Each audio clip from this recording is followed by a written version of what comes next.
C'était la guerre, quoi. Il y a pas de, c'est plus une manif, hein. C'est la guérilla, hein.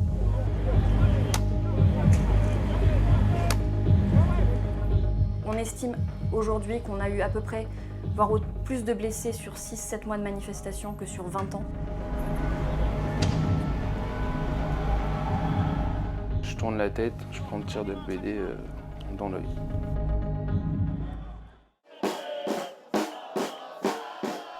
This is what happens in France every Saturday. Thousands of people put on yellow vests and march against the government. Peaceful rallies began in November against a rise in fuel tax. At their peak, around 300,000 protesters would be on the streets. Sometimes there was violence. These days, the rallies are much smaller. But it's not just because people have lost interest.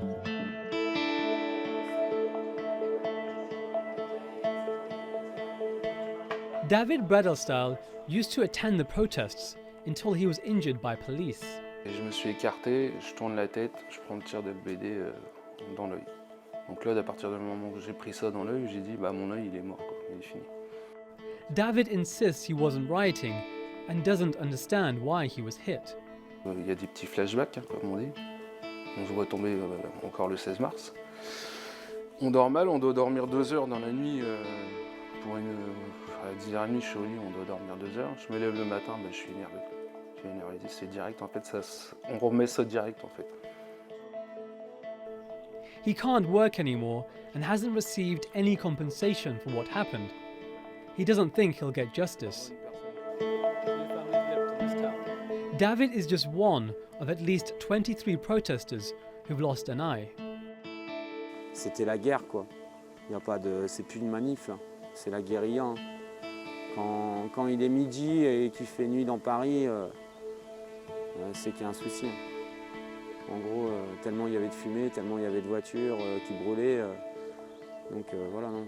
Je pense pas revoir ça de ma vie, à moins qu'il y ait la révolution. Mais... Alexandra Frey was blinded during a rally in December. He's suing the police for compensation. Since his injury, Alex hasn't been able to work. He's relying on his family for support. Tu apprends à marcher, à parler, à vivre. Tu essaies de savoir quelle est ta personnalité, quels sont tes défauts, même tes qualités. En fait, perso, tu apprends à te connaître et après, après ta famille te dit que ça va le faire ouais, puis voilà. Mais après, t'es plus le même homme, hein, je pense. Les papiers, l'administratif, conduire, jouer au foot, aller nager.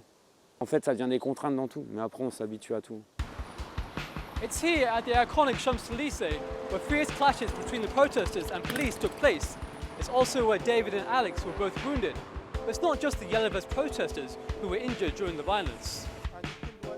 Eric Roman is the secretary of a police union in Paris. He tells me about the number of officers that have been wounded.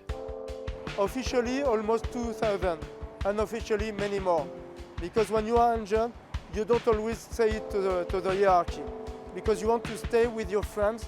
Because when you fight as police officer or as soldier, you fight not only for the state, for conviction, for beliefs, you fight for the man who is beside you. Roman says the police should be praised for not killing the protesters.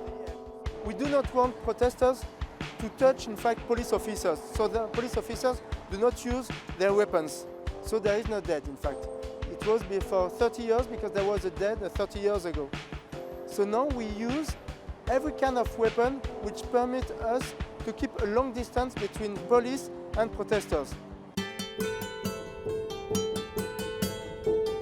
La difficulté aujourd'hui en France, c'est que les forces de l'ordre sont dotées d'un panel d'armes de force intermédiaire qui sont très importants. Marion Gimez is from the NGO Christian Action Against Torture. She's been researching police violence, focusing on the Yellow Vest movement. I asked her about the kinds of weapons officers use. Les lanceurs de balles de défense qui sont responsables d'une vingtaine de personnes qui ont perdu un œil. On a les grenades explosives qui contiennent du TNT, les grenades lacrymogènes instantanées, GLIF-4. On est le seul pays européen à utiliser ce type de grenades lors d'opérations de maintien de l'ordre. Et c'est un vrai problème puisqu'on voit bien que la gravité des blessures paraît dans une certaine mesure disproportionnée par rapport à la réalité de la menace. The UN Human Rights Office has compared France's treatment of protesters to that of Sudan and Haiti.